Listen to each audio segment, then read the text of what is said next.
Hey, Mama, get excited because today's podcast is going to be a special one. I'm interviewing the amazing Jennifer Allwood. She is going to talk to you about her new book, Fear is Not the Boss of You. We're going to break down not only what she believes it takes for you to succeed, but also how to know when to let go and how you can make hard decisions even when you're feeling torn. Plus, she is going to tell you the one thing she hopes you teach to your children. So stick around.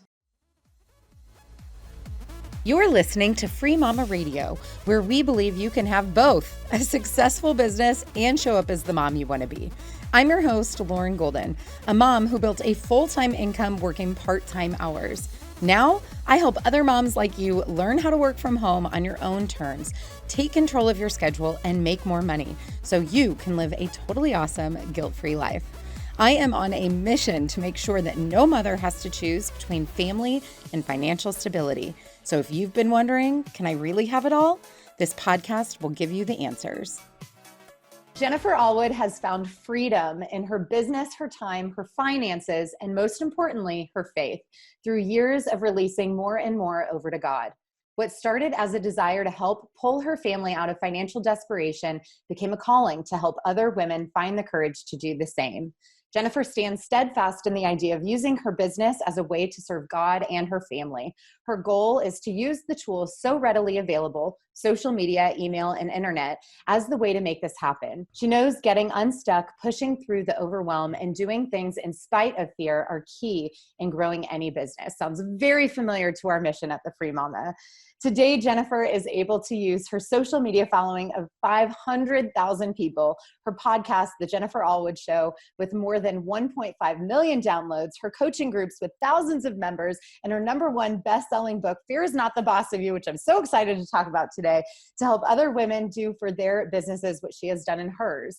Jennifer inspires women to believe that they are enough. She motivates them and gives them permission to lean into their calling.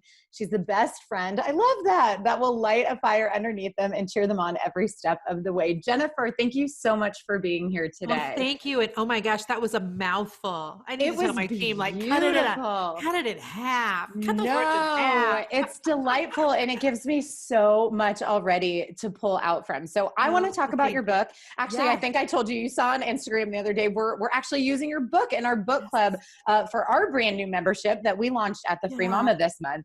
It is freaking me out. All these women using my book for book club, Bible studies. I'm like, what's happening? It's so good. And I wrote a book a couple years ago, and I have to tell you, still to this day, of any compliment anyone could ever give me when they tell me they love my book, it is without a doubt the deepest, most personal compliment that I received because, and I'm sure you feel the same way. Yeah. So let's go back to the beginning though. So in case you don't know, you are talking to very many mamas, and here at the Free Mama, what that means is that we don't want to choose between family and financial stability, basically. Yeah. And that's really where your story began. So when you were, you referred to yourself, what did you describe yourself when you moved to Kansas City, which is our mutual connection, our vacation? What were you were 19 and what?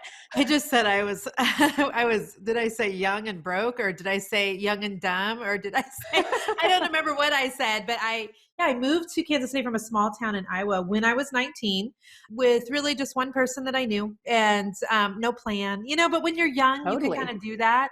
Obviously had no idea I was going to end up doing what I'm actually doing. I started out like working in an insurance company in the mailroom, girl.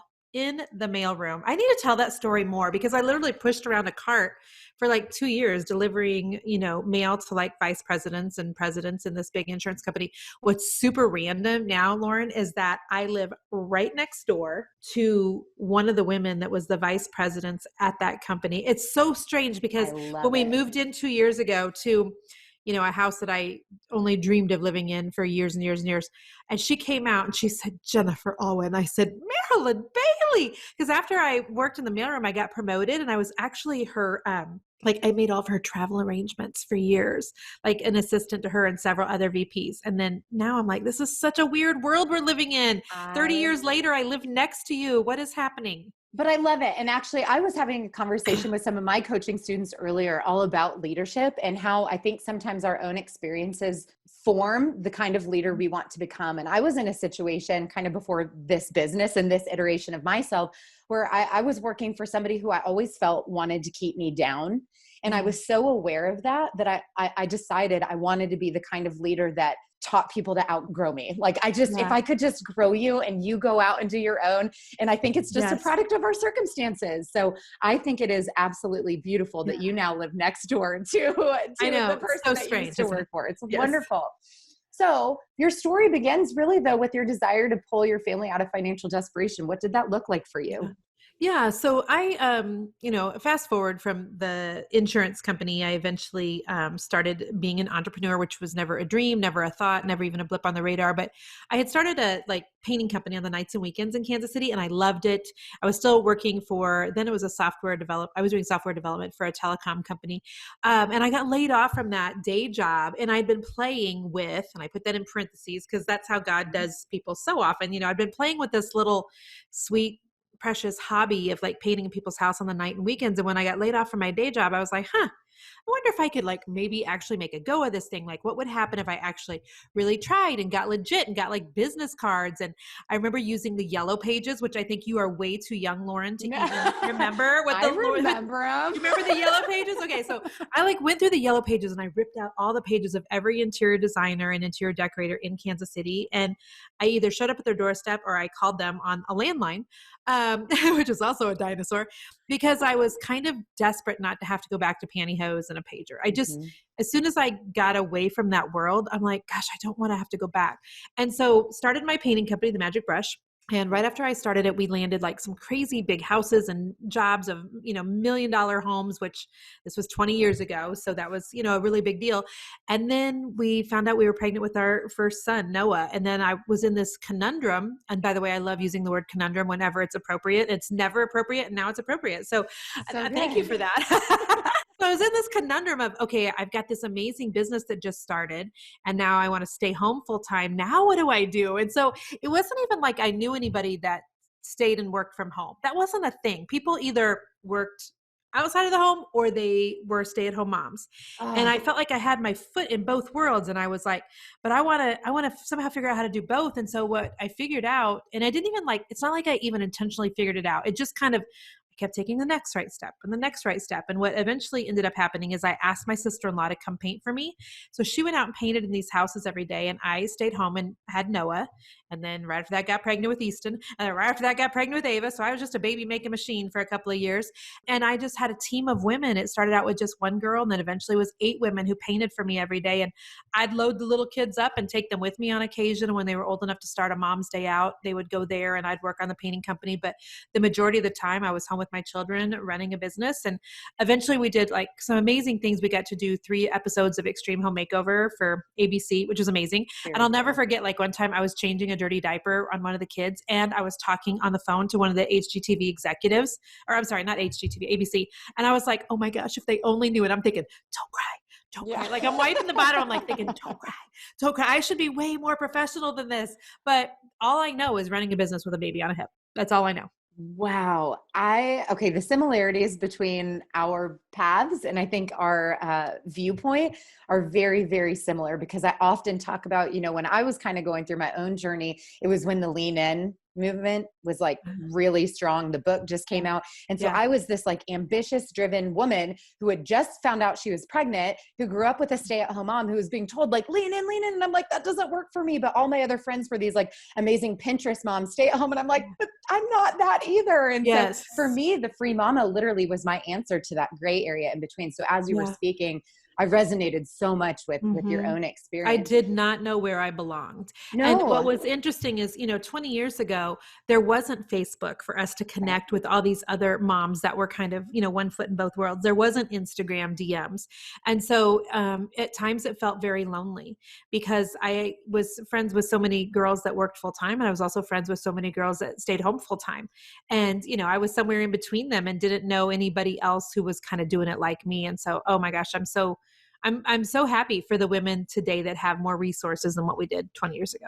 That's just awesome. So how did you go from, well, actually, I want to take it back one step further first. Yeah. How did you start the painting business? Like what, did you just know you were good at painting? Did you like doing it? Were Yeah. you already doing it? Like, I So think that's, random. yeah, well, So that's one of the random. biggest holdups I see for a lot of the women in my community is like, they don't know what their strengths are. Maybe they don't know what they're good at, or they have a hard time transferring their corporate world, their business life into like, well, how does this work in self-employment? What does this look like for me to do Yes. it on my own terms? And so Yes. how did you know that painting was going to be that thing? Do you have, well, you used to live in Kansas City, so you know, we have Yeah. the home show in Kansas City, Yes. which is, where you get to walk around, you get to look at gutters and you get to look at new windows for the house and decks and things. And every once in a while, there's a really cool booth. And the cool booth will have something gorgeous in it, that isn't the typical, like just repairing your house, but actually making it beautiful. So years ago, I bought my first home when I was 21. That's a That's weird, awesome. random thing. And, most of my friends were still out at margarita night for a quarter, and I did that too. But I also had a mortgage. And so I was, had to be super responsible with that. And so I had to figure out ways for like me to decorate my home because I loved making a beautiful home. But I love that saying that I had a champagne taste on a beer Budweiser budget. So, it Yeah. was figuring out how to do things for myself. So Jason and I had gotten married and I had done all these things on the walls of my house, just trial and error because Pinterest wasn't a thing. Right. So there was, Google had just started. So I would find like forums and things, and they would talk about like crackling and staining walls. And so I would try things on the walls of our house. And then one day we decided to go to this home show, and I ran into these couple that was from local here in Kansas City that had a booth, and they had a painting company that actually did lessons, like weekend lessons, and you could go learn how to crackle furniture, texture walls, do murals and things. And I was like a moth to the flame. I was like, oh my gosh, somebody actually does this for a living and teaches this for a living. And I've been kind of messing with this already in my home, but I didn't know that I could actually go to like a professional training, if that makes sense. So I invited my sister-in-law to go with me. We went to a weekend class in, I think it was called Silver Lake, Kansas, which is about an hour away. And that changed my life. I came home with this like little portfolio, and I was like, oh my gosh, like there are people out there who actually do this for a living. And I didn't know that. And sometimes we just don't know what we don't know. Right. Yep. And then after I knew, I'm like, well, how do I get to do that? But I had the full-time day job with the pantyhose and the pager, and that's what good, responsible girls do. And so I kind of played with the painting on the nights and the weekends. So that's how the painting job got started. And then when I got laid off, I was like, well, can I actually make a real living off this? I doubt it. But like, let's see what happens. And what's really funny is the first year that I was all in, which again was in the year 2000. So that was, 20 years ago. I remember at the end of the year, we had a friend helping us with taxes. And she was like, this is so funny. I'm telling you stories, Lauren, that I just haven't even dug up in my brain I'm for years. having an amazing time. Well, she was like, okay, so we're looking at how much the business made. And she goes, it says you made $90,000. She goes, do you mean 9,000? I go, no, we made 90. And she's like, $90,000 off a painting company your first year? And I'm like, I know, nobody's more shocked than I am.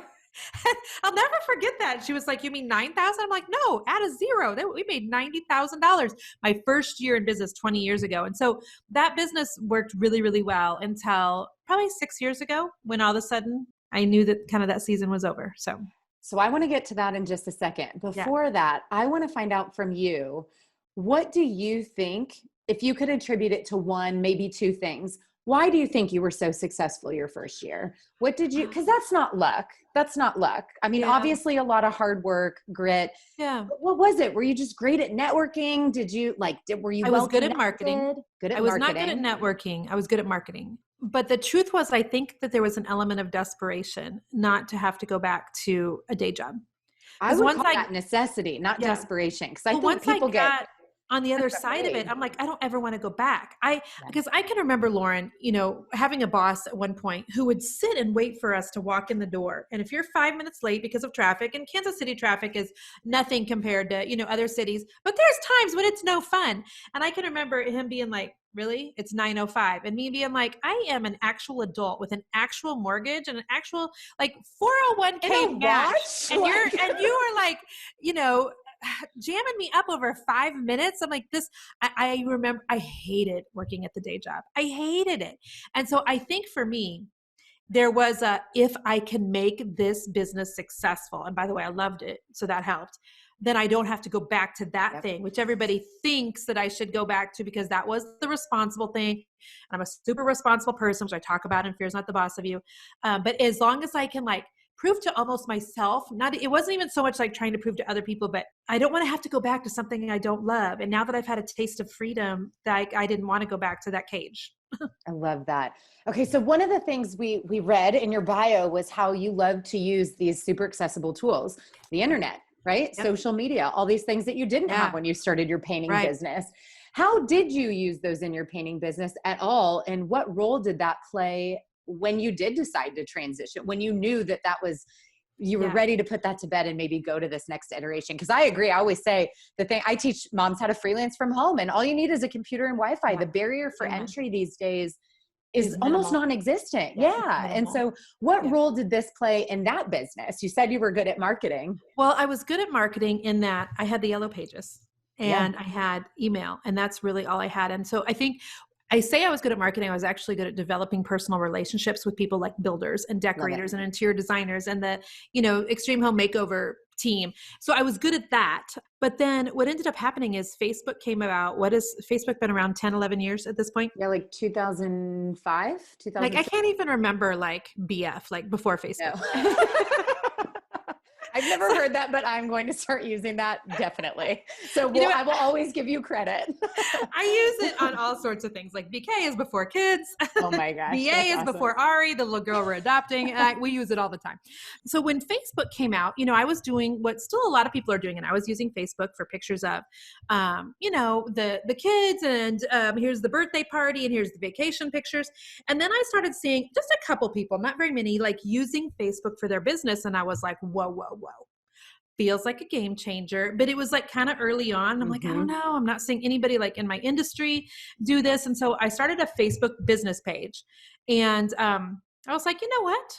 I kind of like this. Like I would show pictures, before and after pictures of houses we were working in, and pictures of, the extreme home makeover stuff, and pictures of sample boards. And because there wasn't a lot of people doing it, it kind of took off fast. So my Facebook page grew to, 5,000, 20,000, 100,000, 200,000 people. I mean, so quickly. And what I also figured out is when I talked about the painting, we got a lot more work in Kansas City. Sorry, I'm literally hot flashing over here. I'm enjoying every moment. I don't know. You're watching me strip, and everybody who's listening is like, what's happening? She's moving around. Yeah, I'm like shedding clothes as we speak. So the more I was on social media, the more I loved it, which was really random. I felt like because I'm an introvert. And so, a lot of times people assume that introverts don't like the spotlight. So they assume something like drawing attention to themselves on a platform like Facebook would be awkward. But for me, I loved it. I loved posting, and I loved interacting with people. I loved getting their emails and their comments and all the things. And because my social media was growing so quickly, I started getting people emailing me saying, how are you growing your Pinterest? My Pinterest account hit 100,000 followers very quickly. My Instagram, like today, is almost at 100,000. My Facebook's at 360,000. Like it just kept going. And people kept saying, what are you doing? And, I was a nice girl, Lauren. So I would, sit there and email them back and tell them what I was doing. And then one day I had this aha moment. Why am I giving away all of my knowledge for free?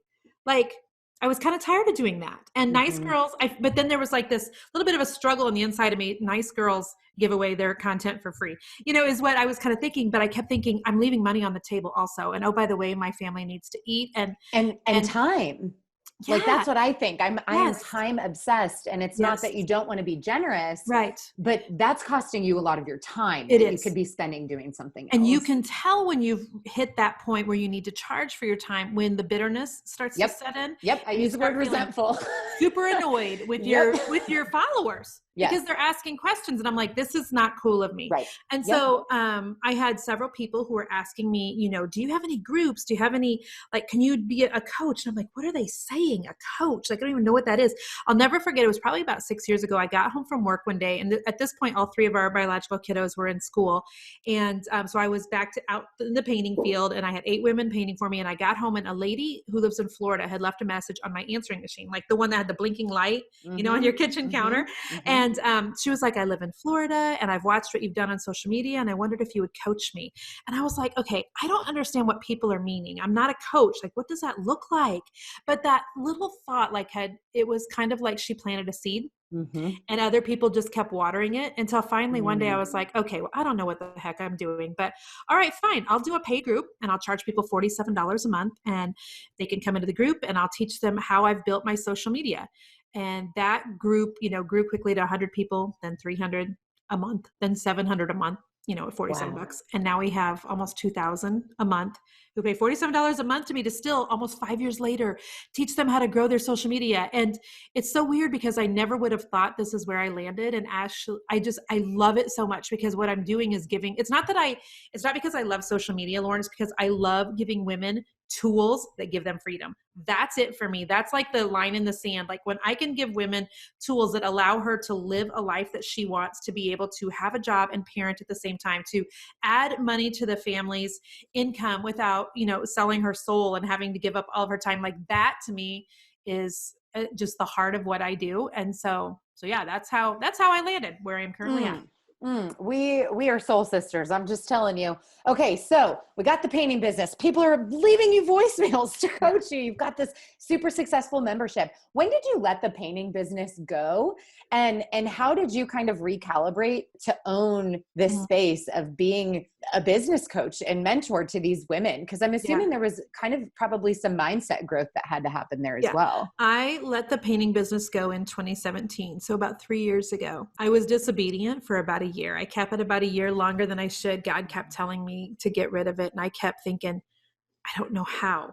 Yeah. A lot of my identity was wrapped up in that. I would see people out in Kansas City where I did a lot of local television, a lot of radio, a lot of magazines. And, oh, you're the Magic Brush girl. The painting company was called the Magic Brush.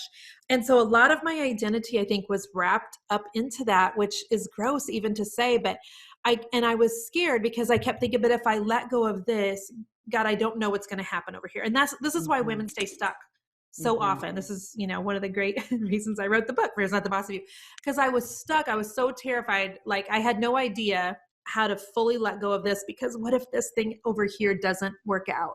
And so it was about a year God had to really work on me in terms of letting go of that. And it happened on a weird day where I was taking a WOG, which is what you call a walk jog when you're 48. Yeah. And your knees kind of complain a little.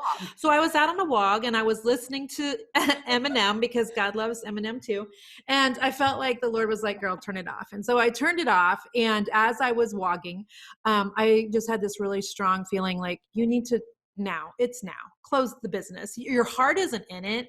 And the girls that work for you know it, and your clients don't know it. And you're not serving any of them with integrity at this point. Go home and close it. And so made the decision that day, finished up all the last few jobs that we had, which was great. And then 4 months later, my income with the coaching quadrupled into multi-7 figures a year. So I mean, doesn't that just show the power of focus? It was. But one of the reasons I was struggling, Lauren, to let it go, and I think that this may minister to somebody who's listening right now, because I hadn't planned on bringing this up, but it was easy money for not a lot of hours a week. Does that make sense? Totally. It was like 10 hours a week of my time. And we made multi-6 figures a year at that painting business. It didn't take a lot from me in terms of work.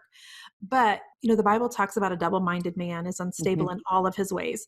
And so it made me feel really torn. Like I was constantly like, I know I need to get excited about this painting thing, and I just can't. Like it's such easy money, and I feel guilty for even wanting to get out of it. And I feel bad about leaving my clients. And what if I, get rid of the painting company and my kids starve? There was a whole lot of bizarre crap that we put through in our brains.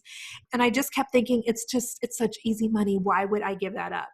And the truth was, it was like God was saying, well, I want you to give that to me because I've got this whole other thing over here for you, Jen. But I just couldn't see it when I was knee deep in it. And, but once I let go of that and was able to completely pivot and focus on the thing that God really wanted me to, it was amazing, the doors that opened. I love that. And obviously one of the doors that it opened for you was the space to write this book. When did you know that it was, if you're like me, you've probably had the stuff, the goods inside have been stirring and brewing inside of you for a pretty long time. When did you decide it was actually time to write the book? Yeah. So about 4 years ago, I decided I wanted to write a book. At that point, I had been blogging for like 12 years and about house projects and DIY projects. And I was still knee deep in like the painting world. Yes, I was coaching. I couldn't see yet that that was going to be my, what I was going to eventually be doing full time.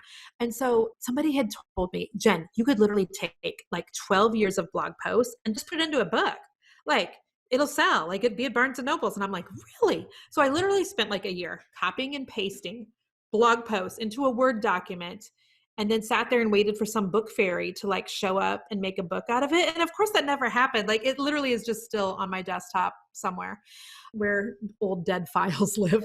But so then it was about a year after that, that I had someone I was working with who said, I want to introduce you to a book agent. And I was like, okay, cool. So I got introduced to her, and she's like, Jennifer, you totally have an audience size big enough to write a book. Let's talk about, if you were to write a book, what would it be about? And she's like, so do you still want to write that DIY book? I know you've got a manuscript. And I'm like, you know what? I don't. I was already like feeling myself shifting away from the painting and the DIY and the home decorating. And she's like, so do you want to write a business book? And I was like, you know what? I don't. Like, I'm a business coach, but I don't want to write a book just for that either. I just really want to write a book for women. And after just really working with her for a long year on figuring out what was my message to the world, what if I, were to die today, would be something that I would be proud of leaving behind, something that would minister to my children and that I would be proud of later on. I feel like what I'm really good at, both as a business coach and just as a human being, is really helping people determine where they are stuck, why they're stuck, and how to do it in spite of their feelings, like how to do whatever it is that they are either A, wanting to do, or B, they feel like God is prompting them to do. So I feel like I'm good at motivating. And so that's what Fear is Not the Boss of You is all about. It's not a business book. It's a book for any woman who is stuck, overwhelmed, or terrified to make a change in her life. So good. Okay. So something I do on every podcast interview is ask for 3 tips. And earlier I thought maybe we would do 3 social media tips because that's what you coach in business, but I would rather focus on the book if that's okay with you. Sure. So maybe what are 3 main takeaways people can expect to gain from this book? Or what are 3 things, three actionable thoughts or takeaways that all of the listeners can take in alignment with this idea that fear is not the boss of you? Okay. So I have this great chapter on courage versus confidence, and kind of a hot spot for me is the topic of confidence, because I think confidence really sells. And I think there's a lot of books you can buy on confidence. There are a lot of courses out there on confidence. Women are so desperate for it. They're really willing to pay for it. It's almost like Botox, fat loss pills. Like, how can I, make things better? How can I get confidence? That's so gross to me, because I feel like women are waiting until they feel confident in order to do, so many things in their life and so many things in their business. And the truth is you get confidence after you do things unconfidently, and it gives you and when you have courage, and confidence may or may not come later. And so I have this whole chapter in Fear is Not the Boss of You about the difference between confidence and courage. I originally named the chapter Confidence is a Crock of Crap, and my publisher made me like temper that back. they're like, all righty, Jen, you probably need to, we gotta soften that a little, girlfriend. We're thankful for those people in our lives. I know. And so I go really deep into, you don't need to be waiting for confidence. And I talk about myself, and I talk about my experience with triathlons and how I started triathloning at age 40. And I've had a panic attack on all 10 triathlons that I've ever done in the water. And so I talk about how, I'm confident I'm not going to die when I swim, but I'm still not a confident swimmer. So anyway, that is one of my favorite chapters of the book. So that would be one takeaway. A second is I take women in Fear is Not the Boss of You through this exercise called What's the Worst Thing That Could Happen? And it's something that, God kind of walked me through this whole thing in my brain many years ago. So we have 4 children right now, our 3 biological kids, and we're in the process of adopting a little 5-year-old, which is super interesting considering we have one starting college in the fall. There's nothing like going back to a homework folder when you're filling out college applications.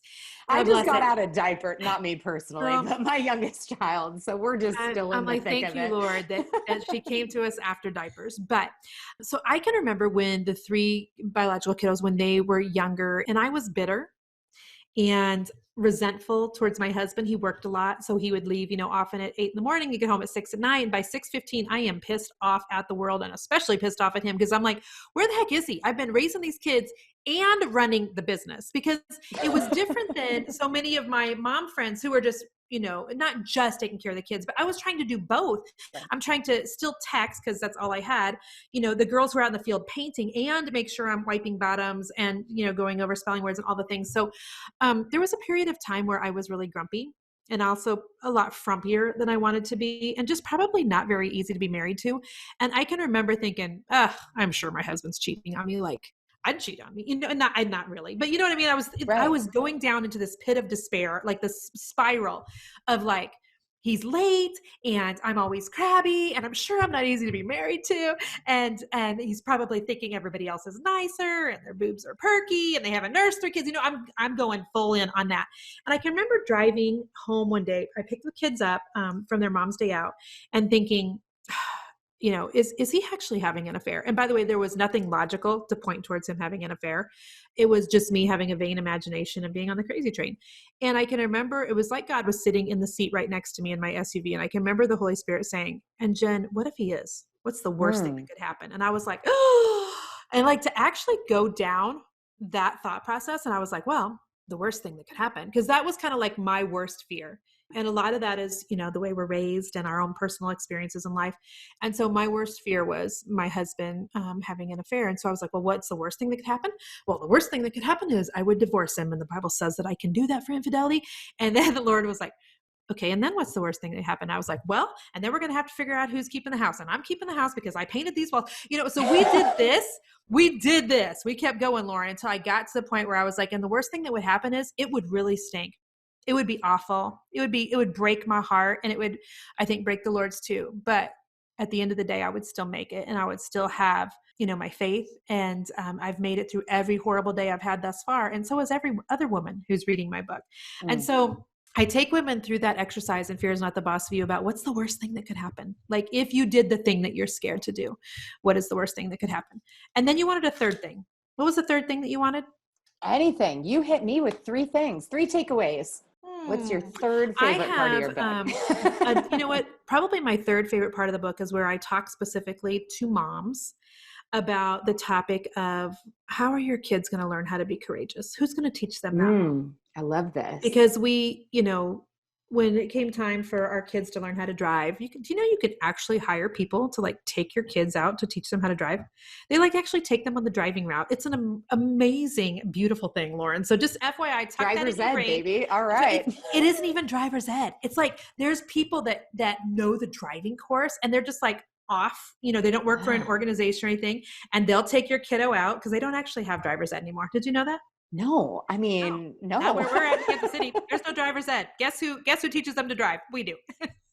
Not anymore. There's a business for that. But now people are like, we'll teach your kids how to drive. And then there's people teaching my kids scripture at church. And there's people teaching them Spanish at school. But where do your kids learn courage? Because if you're leaving that up to the NBA players and the pop stars and Hollywood, like our kids are in deep trouble. They just are. And so I talk in that chapter of the book about how, Mom, you have got to be the one that's demonstrating courage in front of your children. And your kids have like spidey senses. And, when we're our age, we're old enough. And if we're Christians, we know that's the Holy Spirit. Our kids, though, they have this innate ability to really sense when something's off with mom and dad. I talk about in that chapter of the book, in Fear is Not the Boss of You, that if your kids can sense that mom has a dream in her heart and she's telling you over dinner, go out for the school play, try out for the baseball team again, ask that, girl out on a date. Like if she's telling you to be courageous, but your kids can sense that mom's not doing that in her own life, they can smell that a mile away. And so much more when it comes to our children is caught rather than taught. And so we have to really like walk this out in front of our kids. I don't know of any better example for our children than to show them like how to keep going when you're disappointed, how to keep going when you're scared, how to do things that God's asking you to do, how to be obedient even when you don't want to, and even when you're scared about it. And so my hope is that that's what I'm leaving my children with. So I really have it's not a tough chapter. It's just a calling moms up and calling them out to be courageous in front of their children. Oh my goodness. I absolutely love that. Well, I have one last question for you. Yes. So our mission at the Free Mama, like I told you earlier, is to make sure that no mother has to choose between family and financial stability. A lot of the people listening right now might be in the early stages of starting their own business, or maybe they've got some fear holding them back from actually taking the leap to start. What is one last piece of advice that you would like to leave with those women listening? Yeah, well, I think it's super important to drill down on what is it that you're actually the most scared of. And go back to that chapter in my book of what's the worst thing that can happen. So let's say that you start something and it fails. Like right now, this is going to sound kind of weird, but I just told my coaching group the other day, Lauren, right now I don't know when your podcast is going to air, but we have, the coronavirus going around and I don't think it's going to stop anytime soon. No, right now, I'm like, you know what? You can almost use that as a cover right now. It's like the Corona cover. Like you try something and it fails, blame it on Corona. You try something that doesn't go the way you want to, blame it on Corona. Like everybody's kind of trying stuff right now. So you can kind of like incognito try some things. And it's not like, 2 or 3 months ago where everybody's going to see it and be like, what the heck's she doing? Right now, there's a lot of people throwing spaghetti at a wall and seeing what sticks. So, I mean, what's the worst thing that can happen? What if it's an absolute crazy success? And so I just really encourage people to start. The start's always the hardest. And since you know that I'm a woman of faith, I'll tell you from a spiritual perspective, it's because the enemy knows if he can stop you at the start, then his job is so much easier from discouraging and taking down things later. And this is also, by the way, why our enemy comes to steal, kill, and destroy when it comes to our children. This is why he's so, because if he can get things at a young age, whether it's our kids or our business, then his job is so much easier. And so I really encourage people right now, is such a great time to try something you've never done before. What is the absolute worst thing that can happen? You're going to make it either way. I love it. Thank you so much for your time and your gifts and your just warm welcome presence. I've been just delighted to have this conversation with you. Thank you so much, Jen. You're awesome. I appreciate you being here. Thank you. I just said I appreciate you being here. I appreciate being here, Lauren. I appreciate you being here. I appreciate you. We appreciate being here. I hope you enjoyed this episode of Free Mama Radio. Don't forget to check out Free Mama TV right here on YouTube for hundreds of how-to videos and interviews to help you start, grow, and scale a virtual business from home. If you want to join a community of tens of thousands of moms just like you, make sure you join the Free Mama Movement group over on Facebook. And lastly, if you want to learn more about how we can do this together, work to achieve your goals, and make you our next success story, check out my free training at thefreemamamovement.com. I'll see you next time.